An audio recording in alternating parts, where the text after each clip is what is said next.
Welcome to another top 5 with Kris 05, boys. It's been a while since the last top 5, so today I'm gonna give you the best performing decks out there with their mulligans, win rates, and if it's worth crafting them. I'll also let you know what are all of the other working archetypes for the set classes and for every other class too, so don't worry if your favorite class is not on the list. If this video helps you, it would be really awesome if you drop a like and a subscribe to the channel, so you can help me out in return. Now, let's get into the video. I will intentionally not include Warlock in this top 5, cause even after the last nerfs, it's still the best performing deck. Both Handlock and Stealer Warlock are doing really good right now, and the situation is even crazier in Wild. I really believe that the next nerfs should really do the job this time, so let's focus on the other classes for now. The first deck on the list is gonna be Quest Shaman. Quest Shaman is really great in the current meta, as long as it doesn't face too many Warlocks and too many Mages. Like I said, Warlock is getting nerfed, and probably this time for real, so we can only assume that the Quest Shaman is only gonna get better matchups from here on out. The deck is very potent, and it has a lot of control tools as well as huge burn potential. Again, it's another factor why control can't really be an archetype right now, because this will outvalue any control deck out there. The key concept with this deck is the way you cheat out your overloads, and it's very important to use the expensive ones in the first step if you can, aka use a great Perpetual Flame with a Lightning Bloom into maybe an Earth Elemental, and come out from that interaction with no overloaded crystals. This deck is also running one Overdraft, which also helps out with maintaining a good mana pool. We also have 2 Mars spawns, which I do believe work better than the other version with the Primal Dungeoneer, because let's face it, this deck runs so many non-nature spells that it's very unreliable to actually draw an elemental with it too. The other key point here is you're drawing cards from your deck, which can be either good or bad, but the flexibility with Mars spawn could be really great because you can get, let's say, a third guidance or something that you're actually not running in the deck, which could be great in the current matchup, like extra lifesteal for instance. For the matchups, like I said, Quest Mages and Warlocks will be horrible for you, but Aggro Priest, Face Hunter, other Quest Shaman, and plenty of other popular decks out there are gonna be pretty good for you, so climbing should not be an issue. For the mulligan, the quest is always gonna be a keep, no questions asked. I also like keeping investment opportunity and also guidance, because it gives you a lot of extra gas. Against boar-centric decks, Perpetual Flame is gonna be great as well, and the Wand Maker makes a lot of sense too. In some cases you can even keep Mars Spawn or Serpentshire Portal, but don't overkeep those. Diligent Note Taker can also be a good keep if you already have something in mind you want to be doubling up, and also if you're going second against the Face Hunter for instance, Canal Slugger can make the difference between life and death. Is the deck worth crafting? Well, I do believe it's gonna get some nerf in the near future, because it really is over the top, especially after Warlock gets hit again. It's not a very expensive deck, but then again, it does run the quest, which is only gonna be useful in this particular version. Instructor Fireheart should be a card you already have if you're enjoying Shaman, because she gets to make the cut in most versions of it. Other than that, everything else is commons, rares, and only a couple of epics, whereas the Earth Elemental is actually questionable, and same goes for the Overdraft, so you can make this on a budget for sure. For Shaman, other good versions would be Elemental Shaman and also Aggro Elemental Shaman, but I think Quest is at the top for sure. Next up we have Face Hunter again. The main reason why Face Hunter is so good right now is because it's facing a lot of Warlocks and Mages, so after the nerfs I'm not exactly sure what's gonna happen with the deck, especially since Quest Shaman is a very unfavorable matchup for it. So if Shaman really does spike in popularity, this might not be such a great deck after that. But it's Face Hunter, it's probably still gonna be okay.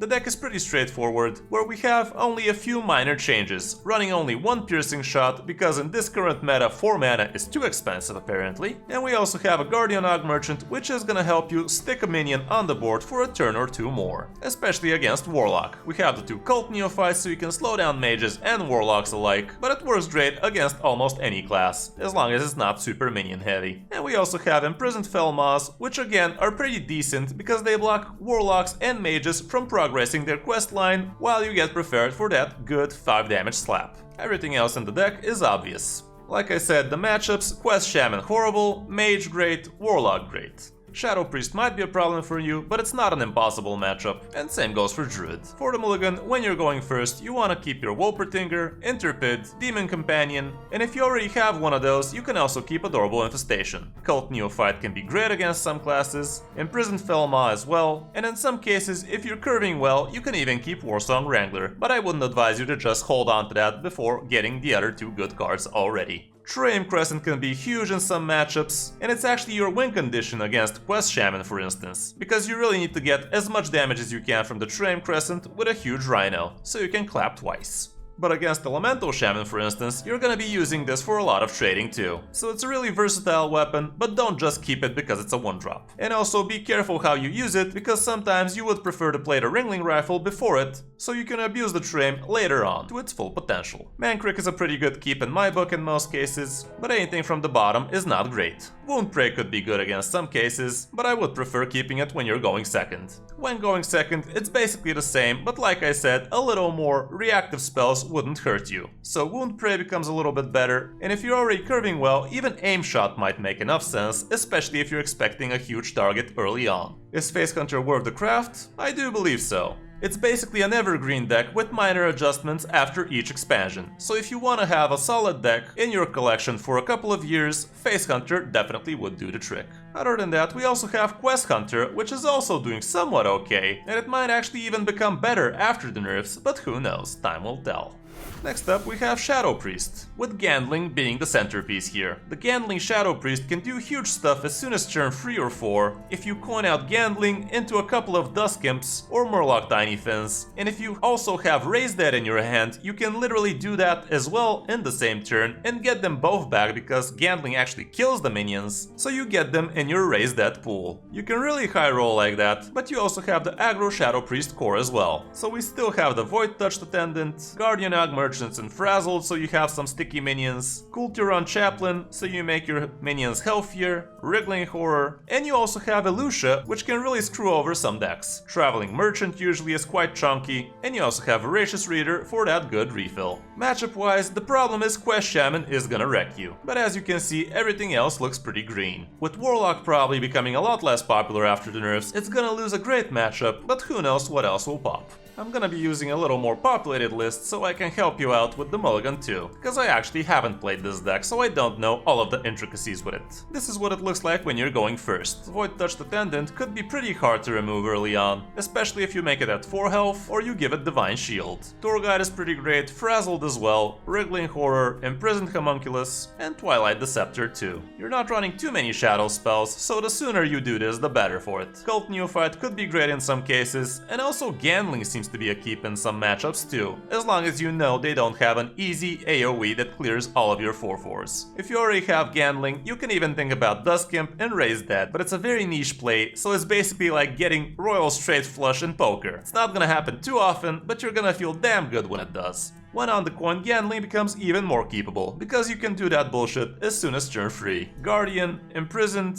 and Void Touch still pretty good, Twilight pretty decent, and also Dusk Imp might not be such a bad keep, especially if you also have Wriggling Horror for instance. Cult Neophyte becomes a lot less keepable, because with the opponent not having the coin, you can't screw them over with that play. Is Aggro Shadow Priest worth it? Well, it's not very expensive, but this version is running 3 legendaries, so you gotta think about that. The Void Touched Attendant is also an epic, and it's a core piece, so you have to fork out for that as well, so keep that in mind. After the Warlock nerfs, maybe it's not gonna be as strong, but it still should be playable, so I think it's probably a safe craft for you.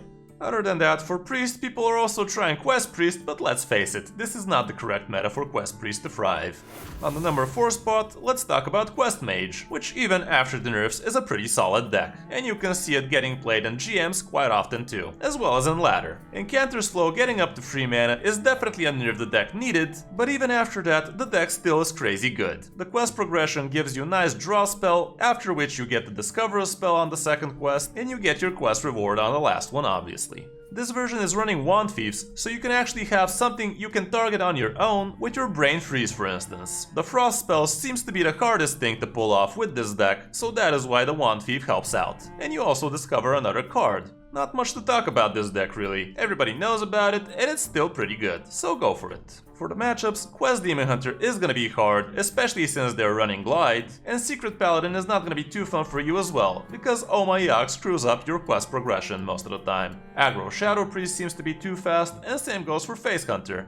The good news is Quest Shaman is an easy matchup for you, and also Quest Warlock. Quest Shaman is gonna be on the rise, but Quest Warlock is gonna be dropping. But still, you should be pretty fine winning with this deck. For the mulligan, you will obviously keep your Quest, your Enchanter's Flow, Wand Thief could be a decent keep, and also Ice Barrier helps out a lot as well, because you get to check out your Frost spell as soon as turn 3. Brain Freeze is decent if you're expecting the opponent to be playing minions, or if you already have a Wand Thief for instance. First Flame can be pretty good against the board-centric deck as well, but don't keep cards like Ignite, Refreshing Spring Water, Cram Session, Fireball obviously, Fire Sail, and even Arcane Intellect seems to be a little top-heavy. Ruined Orb is not a bad keep most of the time because it gives you some discoverability, but again, don't get baited into keeping it too much if you already don't have Encanter's Flow for instance. The deck is still pretty worth crafting, and is very cheap too, running only the Quest as the Legendary and only 2 Epics as the Ignites. For Mage, it's basically Quest Mage or nothing. There is an Elemental Mage list out there, but it's obviously not as good as Quest. And the last deck on the list for Diamond to Legend would be Secret Paladin, which does really great in that segment. You're still running the nerfed cards Conviction and your Battleground Battlemaster, but we're also running Sword of the Fallen, so you can screw over your opponents, especially if they're running quests. Oh My Yogg does wonders against quest decks because it really screws their quest progression, but also Galloping Savior is a great inclusion too, because most of the times the opponent wants to be playing more than 2 cards. Other than that, everything else is pretty standard. We have Varian in here, so you can get some nice card draw at turn 8, but you're only running 2 rush minions with Cariel and Blademaster Samro, so you could think about swapping out Moonfang for Runetag for instance. You also have a couple of Hammer of Narus, which can really feel good against some classes, because you get basically 9 damage on a stick with a 6/6 Elemental Taunt. For the matchups, you're gonna be pretty good against Quest Warlock and against Quest Shaman. Also Face Hunter and Mage would be pretty good, but you're not gonna be so great against Aggro Druid, Aggro Shadow Priest, and Elemental Shaman too. Hand Buff Paladin also has an edge. But yeah, you're basically gonna be great at climbing. This is quite a bit more pricey than the other decks I featured today, and it has 4 legendaries and 6 epics. But if Paladin is your thing, I do believe this deck is gonna stick around for quite a while. Other than that, we also have Hand Buff Paladin doing quite nicely, and Quest Paladin is also doable, but obviously not as great. That's it for the 5 classes, now let's see the classes I didn't feature in this list. For Demon Hunter, we have Fell Demon Hunter with Jace, which is doing quite nicely in the current meta. We also have Death Rattle Demon Hunter doing quite nicely, Quest Demon Hunter, which is also pretty huge with the Brutes, and a lot of other iterations of those 3 decks. With Druid we have Aggro Druid at the top, also Clan Druid is still something, same with Anaconda Druid, but from there on out, the other decks are below 50%. With Rogue, Quest Rogue seems to be doing quite nicely from Diamond 5 to Legend, and Garrett Rogue is pretty decent too, but it loses hard against Aggro. Poison Rogue is doing quite fine, and the rest is basically different versions of those 3. For Warlock, like I said, it's still at the top, with Handlock being best, but also Stealer is also still pretty decent. And for Warrior, maybe after the nerfs, Rush Warrior is actually gonna make more sense again. And we also have Quest Warrior and Big Warrior, but so far I wouldn't advise you to go for Warrior. So that's gonna be it for this video guys, hope this helps you, and if you wish to help me as well, think about becoming a member for the channel. Thank you very much Anita and my talking head for being legendary members, and thank you Trim and also Arnas for being rare ones. Thanks for watching guys, I would really appreciate it if you drop a like and a subscribe to the channel. See you in the next video, or stream.